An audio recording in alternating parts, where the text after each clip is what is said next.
guys, Pinball Wizard 192 aka Simon Thompson is back with another vlog review. This time on the second movie of this year, Ant-Man.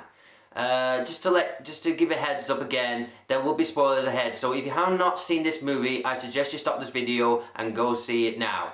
You have been warned. Okay.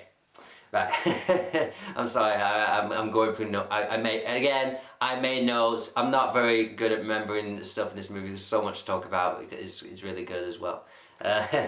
Anyway, so Ant-Man is basically another superhero solo movie which stars Scott Lang, and he's been recruited by the original Ant-Man, Hank Pym, who wants him to become the new Ant-Man. Which in the comics, you know, Scott Lang is the second person to wear the Ant-Man suit, and he wants to help him to do a heist that could save the world from chaos, and that's basically it.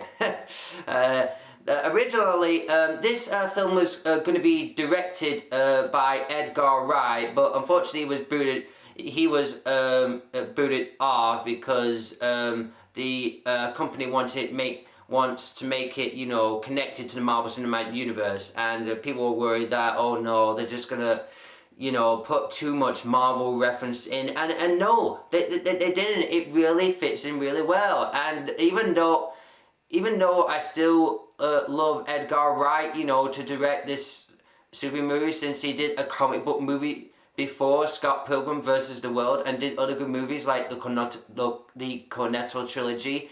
Peyton Reed did a good job. Still, there's great credit to Edgar Wright still, and Joe Cornish, you know, is a friend of Edgar Wright, in the writing, and the dialogue is really brilliant in this movie, and I'm really impressed of how they did it. Let's get into the story. The film starts off with a prologue. You know, if Hank Pym is much younger, and it's quite good makeup, to be honest. And there's also cameos of Haley Atwell as Peggy Carter, and John Slattery as John Slattery from Mad Men as Howard Stark, who starred in Iron Man 2. And there's also the S.H.I.E.L.D. officer, Mitchell Carson, who's just a jerk, you know. When he says to Hank, you know, Hank is angry at them because they were trying to make a copy out of the Pym particles, you know, his shrinking formula, you know, that makes his Ant-Man suit from big to small. So yeah, this movie is basically Honey, I Shrunk the Kids, but in a superhero kind of way. In a comic, yeah. When Michelle Carson, you know, just says to him, if only you protected Janet with such ferocity, Dr. Pym. And then Pym just like smacks him down on the table and says, "You insult my wife again, and I will show you ferocity." And I just I was impressed, you know.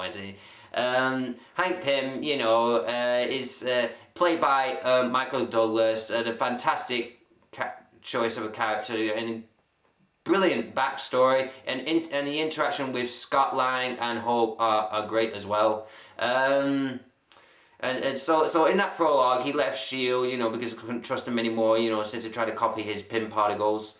And then we see Scott Lang, you know. Next we see Scott Lang after the opening credits, you know. He's released from prison and moves in with his former cellmate Lewis, who I will get to later on.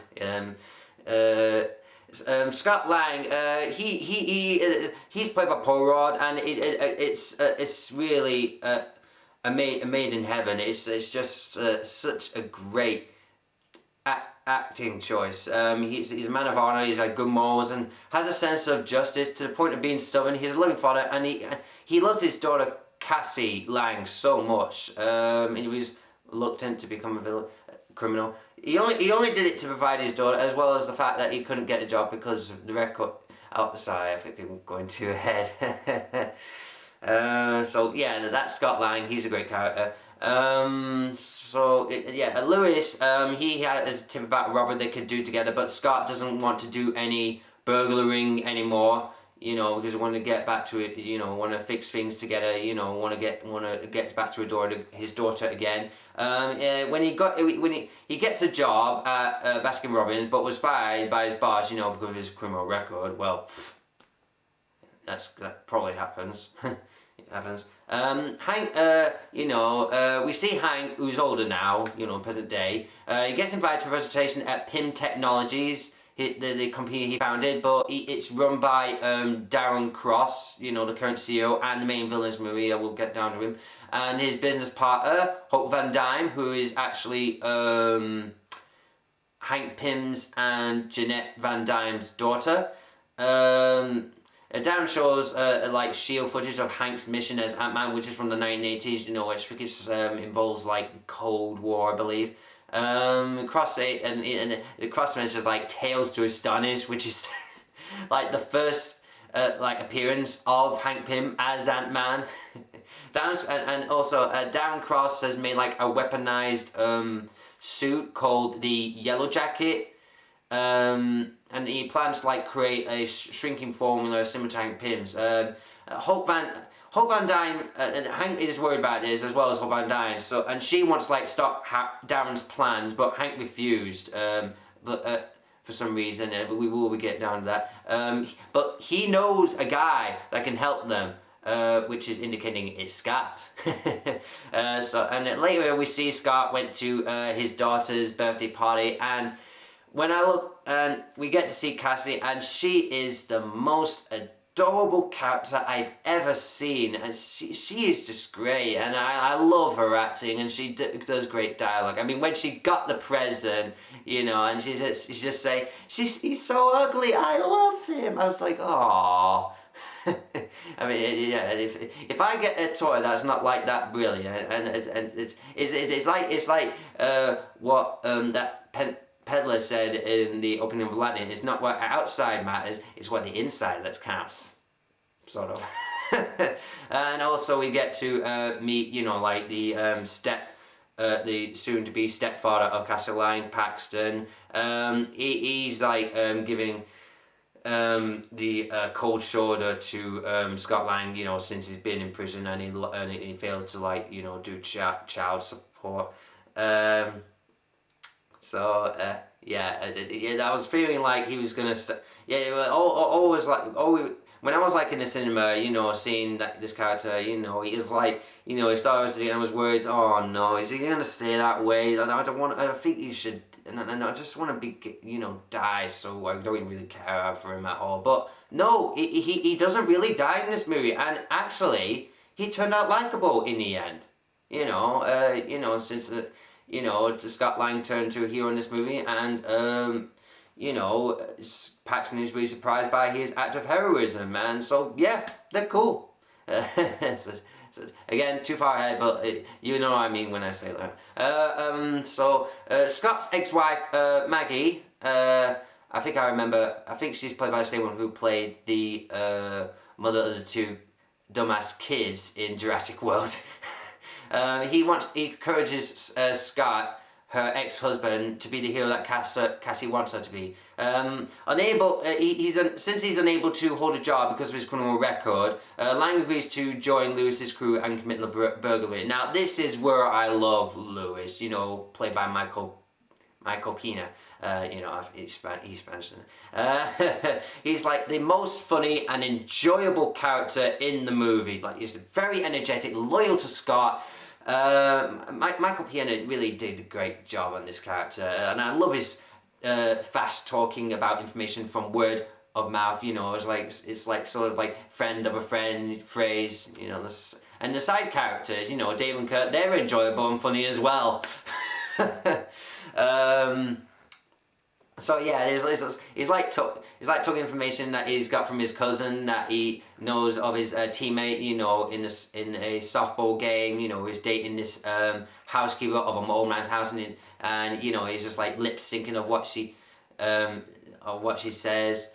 Literally, you know, people passing information about the old man's safe. Emily, the housekeeper who I mentioned, is dating Carlos. Carlos is on the same softball team as Lewis's cousin, and she says, hey, this old man, hey, I'm working for this old man who is retired CEO, and is it Hank Pym? It's got to be Hank Pym, and yeah, and at that point it is going. Even though I kind of like, would it be some kind of other CEO that's retired? But no, it's actually Hank Pym, surprisingly. And so Scott, Scott and the others, they go and they break into the safe, but instead it's not like loaded with money. He finds what he believes to be a motorcycle suit, but it's actually the Ant-Man suit. So yeah, it's the Pym residence, and he tries the suit on later at where Lewis lives, and he accidentally shrinks himself to the size of an insect. Hank Hank talks to Scott through the suit's intercom. You know, he's just like, this is a trial by fire, Scott. This is a trial by fire, Scotty. Or in this case, water. And, you know, when Lewis is about to, you know, clean himself in the shower or bath, whatever, the water just drags Scott Lang away, and he just like gets chaotic ways, you know, like a record player, vacuum cleaner, and when he's like on top of the car, he's just terrified, like, no more. And then he decides to take the suit back, but then at the Pym residence, but the police found him there, and he just got arrested, and it was like, freeze, put your hands in the air. No, I didn't steal it. No, I didn't steal anything. I was just returning what I stole. Oh, I just love that bit, you know. He probably would have done better said, I was just returning something that was stolen. But no, that probably won't work either. Anyway, now Scott is in prison, but luckily Hank comes to prison pretending to be Scott's lawyer. He reveals that he let Scott steal the suit, you know, as a test to see if he's capable of being the next Ant-Man. He helps Scott escape from prison, you know, and it's Scott's first time riding on a flying ant. It doesn't really go as well, and his son collapses in a state of shock. He wakes up at the Pym residence next morning, and where Hope is watching him. You know, she doesn't believe he's capable enough, and she is the one that called the police to the Pym residence to arrest Scott. Remember that for later. Pym heard of Scott Lang's prison sentence. You know, the reason he had this prison sentence at the beginning of the movie, you know, because he broke into the Vista Corp headquarters, which he worked for, hacking into their system to pay back the money Vista Corp had been stealing from their users. So it's kind of like an act of Robin Hood, and he's like giving, you know, taking rich, you know, and giving to the poor. Yeah, and nobody believed him. So yeah. So Pym became fascinated by this selfless act, you know, to help people being shit about a company. You know, he believes that he has a shot of redemption. You know, he has that one shot of redemption, and Scott, you know, agrees. You know, my days. You know, he just wants. You know, he says, if you can help me, I can help. Hank just tells Scott, if you can help me, I can help you get back to your daughter again. And he said, absolutely. Yeah, and he said, do you want that one shot of redemption? He said, absolutely. My days of breaking in and stealing shit are over. So what do you want me to do? And Hank just replies, I want you to break in and steal me some shit. Oh, brilliant. And later on we see Paxton, you know, with Maggie and Cassie, and he finds out that Scott's lawyer is Hank Pym. Cassie doesn't, and also, you know, like, Cassie is like telling, he was asking Paxton, are you trying to find my daddy? And he said, and Paxton says, yes, I just want to make sure he's safe. And he says, hope you don't catch him. That's why I really love her so much in this movie. She's just amazing. Around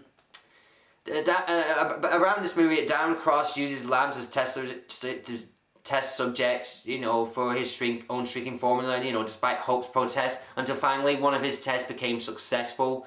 And the mission, you know, that Hank Pym was planning is to steal the Yellow Jacket suit and destroy all the data. So it's not only a heist, it's also a sabotage. And then Scott replies, I think it's best we call the Avengers. Hank Pym highly doesn't agree with that, and you know, because you know Tony Stark is part of the team and he doesn't trust the Stark at all. And he also mentions they're probably too busy dropping cities out of the sky, which is mentioning about the of the previous Marvel movie, you know, that came before this one.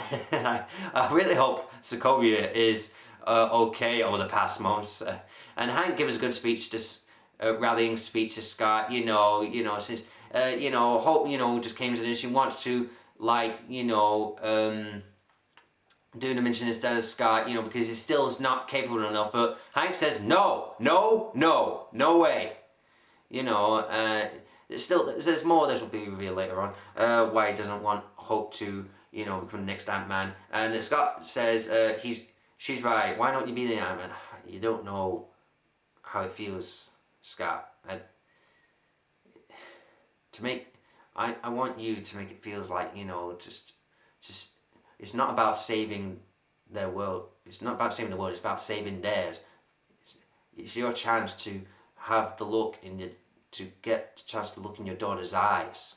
It is something like what Hank and Hope have been separated. They don't look much eye to eye, and there's more to this. So Scott goes through training. He learns martial arts with Hope. Learns about the suit, the various types of ants, and how to control them. Is really, really good training montage. Hank Pym. At one time, Hank Pym found Scott in his study. Just one afternoon, just fiddling around with the Ant-Man suit's generator on the belt, and he claiming that, Scott claiming that he believed he can prove it, but unfortunately, Pym told him to stop. As any change to generator would be highly dangerous, as if the generator became unstable when the user could potentially fall into the quantum realm, which is probably also known as the microverse in the comics, but it's called the quantum realm in the Marvel Cinematic Universe, where they could be lost in time and space forever. Seeing Pym's fear of the dangers that this involved, Lang agreed not to fiddle with it any longer, with the suit. When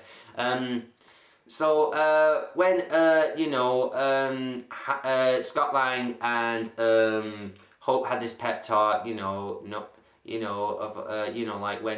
Hope, just tells him to think about his daughter, and so he can control the ants properly, and he succeeds.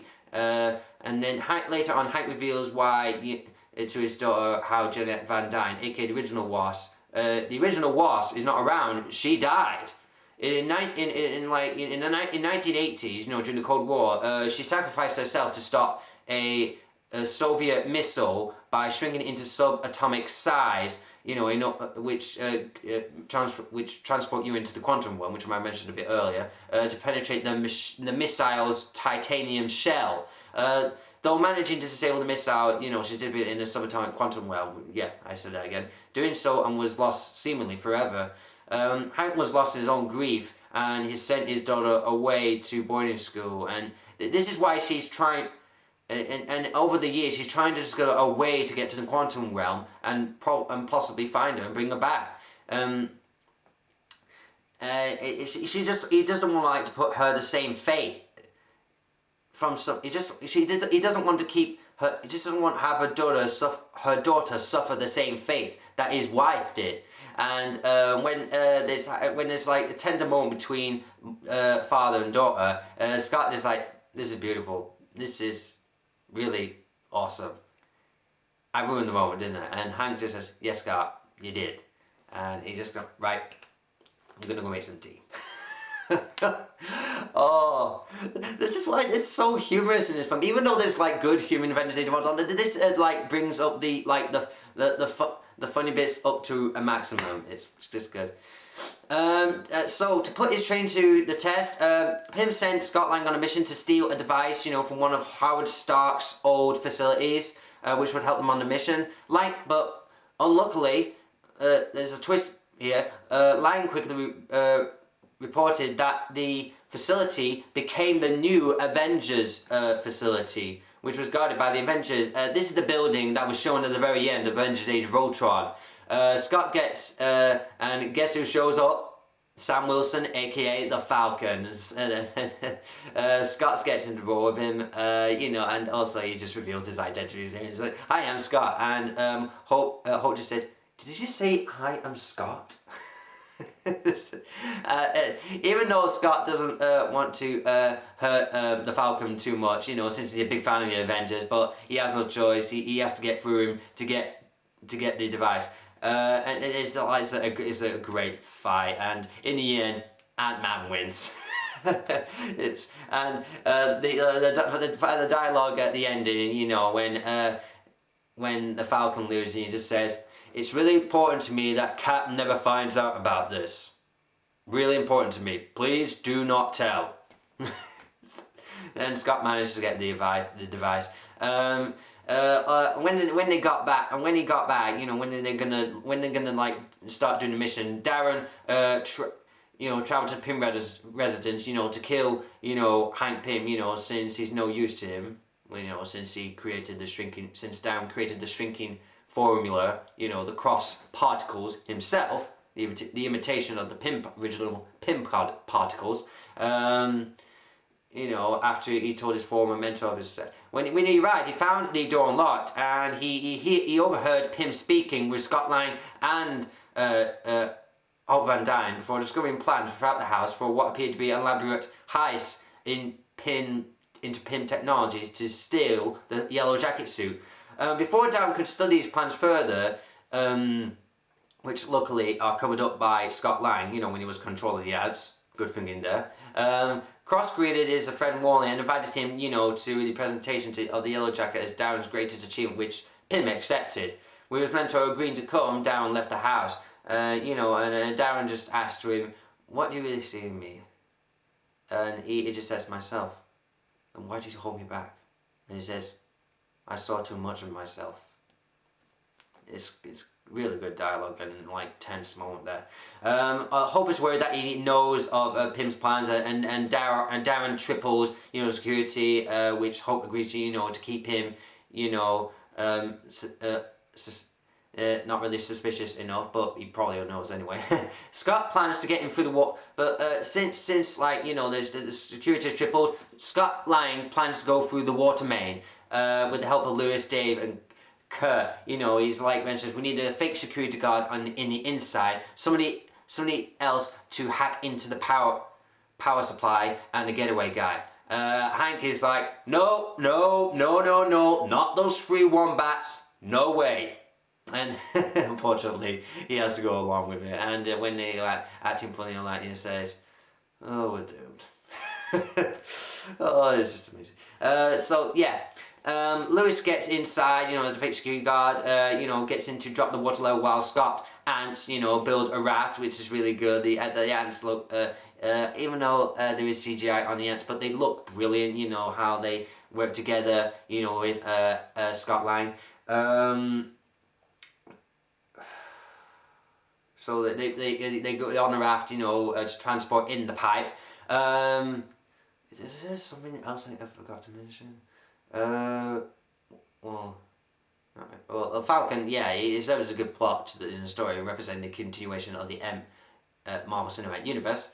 And also I forgot to mention like the costume design of the Ant-Man. It was brilliant. And the Yellow Jacket suit is okay, but it still looks like a cross between the Blue Beetle armor from the DC comic books and the Iron Spider armor. But that's just me. And the effects, the effects are impressive. You know, when Ant-Man shrinks and grows, the effects on the ants look okay, as I mentioned, and the motion capture on Yellow Jacket looks mixed bag, but still pretty decent. Right, so let's carry on. Jim and Paxton and Gale, you know, they arrive later on. They're about to arrest, you know, Pym, you know, to ask questions about Scott Lang's disappearance, you know. But Dave stole the officer's car and drove away, you know, giving Pym the chance to get in the building, you know, just keeping him occupied. Good thinking. There's probably but the only thing I'm nitpicking about is that this probably wouldn't happen if Hank Pym comes to the prison pretending to be Scott's lawyer. If Hope couldn't call the police, if Hope hadn't called the police, then you know Paxton and Gale would be on their tails. And look, I know that she doesn't believe Scott Lang is that worthy enough in wearing the Ant-Man suit, and that he shouldn't like steal any property, but when it comes to, you know, making a heist mission, it's better to stay undercover than not like having, you know, something to come bite you back in the ass, if you get what I mean. But again, that's just my opinion. But anyway, yeah. Michelle Carson arrives, and Darren Cross reveals that he's working for Hydra. Darren knows about Pym's, and he knows about Pym's plan to steal the Yellow Jacket suit. Mitchell Carson, yeah, he's a former S.H.I.E.L.D. officer, good at playing a jerk, born in Jim Paxton. His comic book counterpart was actually the first villain to the fourth wearer of the Ant-Man, who is Eric O'Grady. Darren has, when Ant-Man, aka Scott Lang, was about to get the Yellow Jacket, the Yellow Jacket's just got taken out of the small globe, you know, glass globe, and Darren has captured Scott. You know, Scott is in the prison. He also captured Hope and Pym, and he plans to sell the Ant-Man's. So his plans now are to sell the Ant-Man suit and Yellow Jacket suit to Hydra. Darren mentions Scott Lang's name, including casting Lang to the Hydra agents and Michelle Carson. Remember that. But luckily in the end, before there's only also. I'm not really such a Darren Cross, aka Yellow Jacket. He's not that great. It's not that great, but he's an okay. I don't think he's that great of a villain. You know, it's sort of like the same problem with it's sort of like the same. It's sort of like some people didn't like with Guardians of the Galaxy, but I don't mind the villain in Guardians of the Galaxy. It's who's Ronan the Accuser.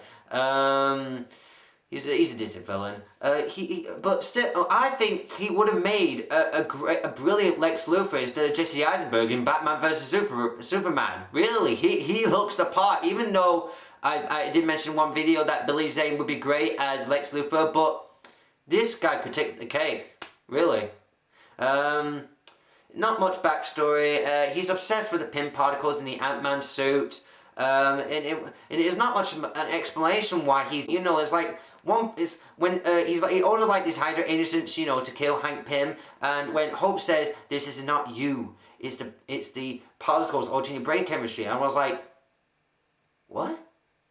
But he was not even affected by the particles when he was testing with the lambs, you know, with his own particles that he's creating, you know, shrinking formula. It had no effect on him at all, and where was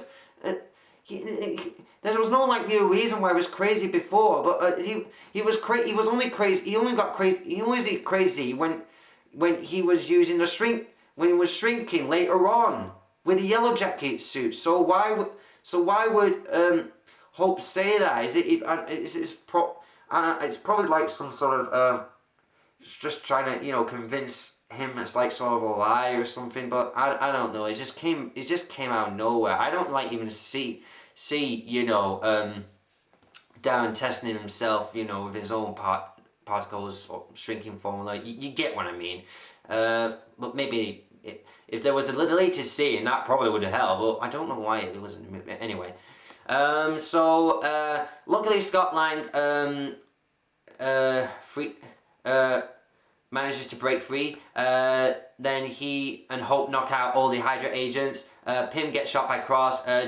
But unfortunately, Darren escapes. You know, with the but no, sorry, Michelle Carson escapes with the Cross particles, the imitated Pym particles, which will probably follow up on Agents of S.H.I.E.L.D. Yeah, remember that. He might show up on Agents of S.H.I.E.L.D. season 3. And also Darren escapes with the Yellow Jacket suit. Lewis sets the alarm off, you know, for everyone to get out of the building, you know, because it's rigged to explode. Hank and Hulk get out of the building, luckily, because in a tank, you know, because he has his keyring in his tank. It isn't no. He's like, we're not gonna. We are both not gonna die here. This is no real keyring. And then later on, it grows and it just jumps out of the building and and it's superb. And also, I forgot to mention that Scott Lang named the ant he's flying on called Anthony. Get it? Anthony. And he unfortunately he gets shot. Kind of sad. And Scott Lang is pissed. And when he was like fighting off Darren, Darren is like, "You think you can stop the future with a heist?" And Scott replies, Who said it was just the heist? And then the whole building, it explodes and it just, vanishes in the blink of an eye. And so Darren puts on the yellow jacket suit, and they get into, when they're having a brawl in the briefcase, like the helicopter's like falling down. Scott accidentally presses Siri on the iPhone and a song is played, when Darren says, "I'm going to disintegrate you," and Siri says, "Playing Disintegration." I can't remember the name of the artist. Scott hits, when at this family home, Scott hits Darren into a bug zapper with a barbecue spatula, and you can hear the sound of a fly buzzing. It's so hilarious. Paxton arrests Scott, and Scott thinks Darren is dead, but he's not. He's just wounded, and he's really, really angry right now. I don't know how Paxton and Gail got there because the family didn't call 911. Well, maybe they did, but their phone was blown up by Yellow Jackets. So I don't know how Paxton and Gail got there because they were like over at where the Pin Technologies building was like gone in the proof of air. So Darren, plans to take Cassie hostage, to get, Ant-Man to prevent Ant-Man coming. And Cassie just goes, "Are you a monster?" And Darren like proudly replies, "Do I look like a monster?" And Scott came in time, he reveals to Cassie, says, "Daddy, is that you?" And he says, "Hi, Peanut." And he goes, "Why don't you pick on somebody why don't you pick on somebody your own size?" Which is obvious. I know it says a lot of times in other movies, but I think that's kind of makes sense. So Scott and Darren fight again on Thomas the Tank Engine station train set, which you probably know how it goes because you've seen it in the trailers. When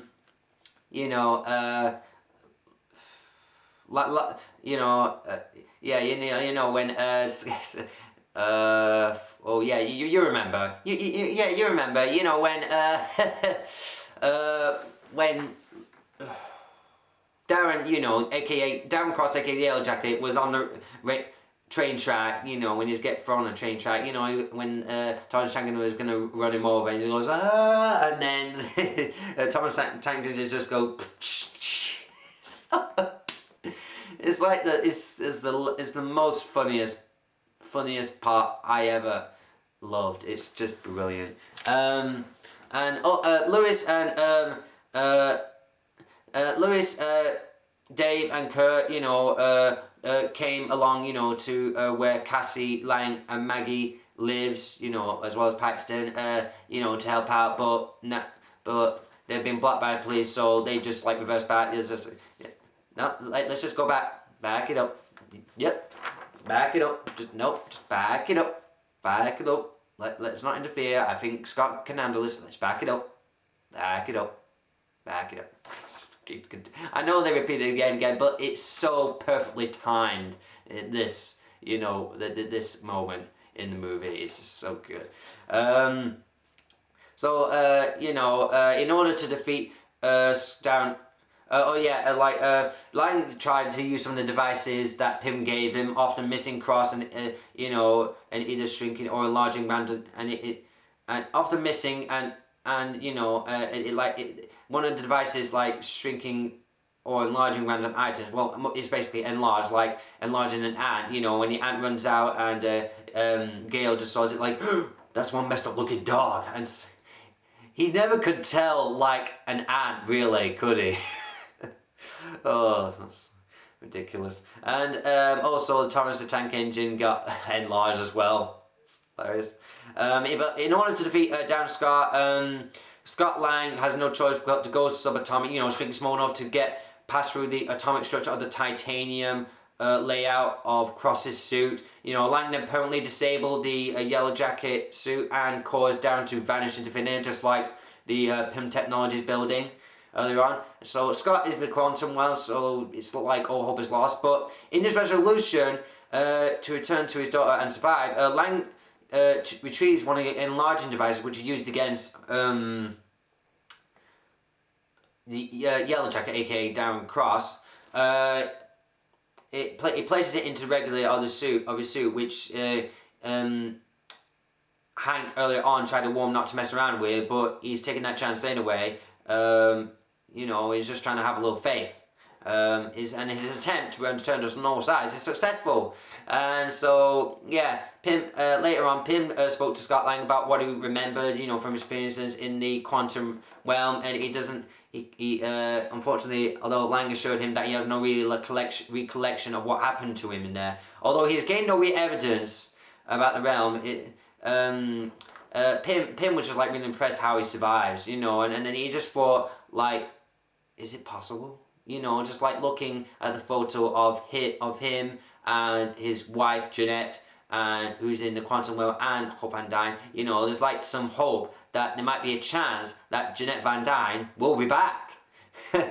And when he was like coming out, you know, he just sees Scott Lang and Hope Van Dyne kissing. And I forgot Hope Van Dyne. She's an amazing female lead, and it is a strange door of Hank Pym. And to be honest, when she was kissing Scott Lang, it seemed a bit forced. You know, they love the relationship, the love interest. You know, is kind of like phoned in for some reason. Phoned in a little bit. It just came out of nowhere, to be honest. But there's like a funny moment. It's got funny moments here. And Hank Pym was like, well, this is something. We were not doing. This is not something. And Scott's like, oh, it is. I think it's something. And Hank was just some. And that is just Hank just go like, well, if it is, shoot me again. and just Scott just says, yeah, I don't really want it. Do that whole coming on at me. I'm just gonna go now, and I'm just gonna go right now. Really hope. And when he was leaving, Hank just calls to him and he says, Scott, yeah, you're full of shit. Oh yeah. he really did not disagree. That's brilliant. Oh, I really love Paul Rudd as Scott Lang. He's just amazing. And later on, Lewis tells Scott, you know, that Sam Wilson is looking for him, and Scott doesn't take this anywhere. It's like, oh no. Lewis talks about, you know, it's like what he talked about. It's like he does like, you know, friend of friend information like he did before, you know, by bringing it into Pym residence. You know, his cousin, I think he's a second cousin, I don't know, meeting this girl at the bar, you know, and when he was like talking to the bartender, she's crazy stupid fine, right? And then the bartender who's actually played by Stan Lee, played by Stan Lee, you know, he says, yeah, crazy stupid fine. I love it. So and the girls and when Sam Wilson was talking to the girl that meets up with Lewis's cousin, you know, and it is like this brilliant Easter egg here. You know, she says, "We've got a guy who jumps. We've got a guy who jumps. We've got a guy who jumps. We've got a guy who swings. We've got a guy who crawls up the walls." And I was like, "She's mentioned Spider-Man. It's Spider-Man, come on, it's really Spider-Man!" And I know, you know, because Spider-Man is now part of the Marvel Cinematic Universe, so yeah, even though Kevin Feige didn't confirm it is Spider-Man, but I think, well, maybe or not, it hasn't confirmed, but I think it really is confirmed that that reference was to Spider-Man, and I really so love it. It's really impressive. And so, yeah. Last bit, the credit scene. The mid credit scene, you know, shows Hank showing the prototype of the new wasp soup. You know that Jeanette and him were building for Hope Van Dyne, and he offers it to her, and she says, "It's about damn time." It's brilliant. Yeah, and the post credit scene is again, it's not showing Spider-Man, but instead, it's actually a preview to the next Marvel movie, well, the next movie of the Marvel Cinematic Universe, the first one in Phase 3, Captain America Civil War. You know, it shows Sam Wilson, aka the Falcon, and Steve Rogers, aka Captain America, with Bucky Barnes, aka, sorry, hiccups, Bucky Barnes, aka the Winter Soldier, in their custody. You know, it's just like this would have been a lot easier a week ago. Captain is going. It's like saying if we call Tony, and Sam's like, he won't believe us. Even if he did, who knows if? And then Sam was, who knows if the Accords will let him help. So and there's something that's like here, you know, it's like there's like a mistrust between, somewhere in Captain America Civil War, there's gonna be like a mistrust between Tony Stark and Captain America, which is gonna like start the Civil War between them and many other heroes, and possibly Tony Stark may hold a grudge. You know, he's just gonna like hold Bucky Barnes responsible, because I think he's the real reason. You know, he was brainwashed by Hydra into killing Howard Stark and Maria Stark, Tony Stark's mother. So I think he doesn't really forgive the Winter Soldier at all. So yeah. Oh, went down time. Yeah, and so Captain America says we're all alone, and he says, Sam, I think not. I know a guy, and that's referring to Ant-Man. So yeah, that's the whole movie, and overall, I love Ant-Man. It's not only another good executed solo movie, it's also a great heist movie. It is well paced, really funny, great storytelling, astonishing performances, and great relationships between the characters are spot on. You know, with Hope Van Dyne with Hank Pym, and Cassie Lang with Scott Lang. It's just amazing. And the action is ingenious. And the Marvel Cinematic Universe references are toned down a bit. You know, they're not much in this, but they are very well put in. But still, not much a big fan of the villain, to be honest. It's not really that well, you know, provoking and all that. So, yeah. So, final verdict, 8 out of 10. And it would be really brilliant to see, you know, like a prequel film. So, like, you know, seeing Hank Pym as the original Ant-Man with the original Wasp, you know, so like some missions of their own with S.H.I.E.L.D, which would be really good. So, yeah. So that's it. I hope you like this review, folks. Be sure to comment, subscribe, and I'll see you all next time in my next review of the Fantastic Four. And oh boy, I can't wait to tell how I feel about that.